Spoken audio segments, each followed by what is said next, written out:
It seems that you have met your end. What a pity.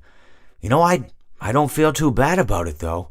After all, if it weren't me, it would have just been one of the others, I guess. I'm honestly just glad to be out of those air ducts.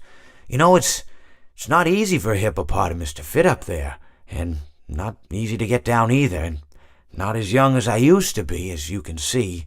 I used to be able to do all the sorts of things. You're young, you're vibrant, you have that sort of pep in your step.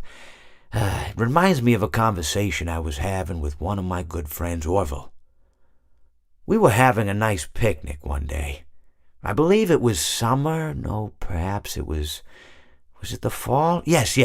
It was the fall because the leaves had turned already. But I said to Orville, I says, Orville, I have a story to tell you. And Orville looked at me, kind of odd and said, what's it about? I said to him, not every story has to be about something, Orville. Sometimes a person just wants to talk. Why does everything have to be a story? I said to him. He just looked at me and he said, well, you said you had a story, and he was quite right. I did, in fact. I told him I had a story. I suppose if a person just wants to talk, then it's best to not announce that you're telling a story. Telling a story does come with its own pressures and expectations, I suppose. After all, if you're just talking to a friend, then there's no more expectations than if you were talking into the wind. Words by themselves aren't expected to carry, aren't expected to stick.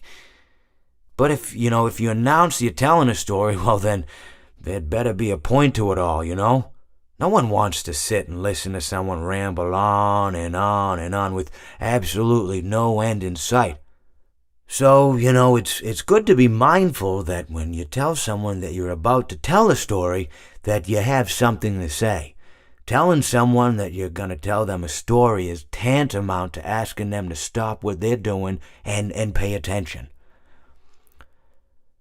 You're basically saying, hey, buddy, stop everything. Stop what you're thinking. I have a solution to everything. And, well, I didn't really have any story to tell. In hindsight, I probably just misspoke when I said that I had a story. I think it would have just been better to tell Orville that I wanted to tell him something rather than tell him that I had a story.